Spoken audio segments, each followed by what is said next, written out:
எங்க போனாலும் உபத்திரவமா இருக்குதே, என்னைக்கு தான் இதுக்கு முடிவு வரும் அப்படின்னு சோர்ந்து போயிருக்கிறீங்களா? ஒன்றும் பயப்படாதங்க.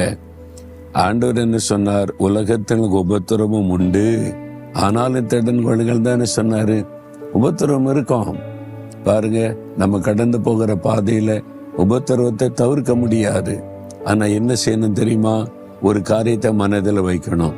ஆண்டவர் சொல்றாரு 2 கொரிந்தியர் 4:17 அதிசீக்கிரத்தில் நீங்கும் லேசான நம்முடைய உபத்திரவம். இப்ப உபத்திரவம்ன்றீங்கல்ல, சீக்கிரத்துல அது நீங்கிருமா? வெகு சீக்கிரத்துல நீங்கிறோம். இது லேசான உபத்திரவம் தான். இயேசு கிறிஸ்துவோடைய உபத்திரவத்தோடு ஒப்பிட்டு பாருங்க, இது லேசான உபத்திரவம் தானே. நான் அப்படிதான் பார்ப்பேன். என்னை குறித்து கேவலமா பேசுறாங்க, செய்யறாங்க, திட்டுறாங்க, ஏசுறாங்க, எதிர்க்கிறாங்க,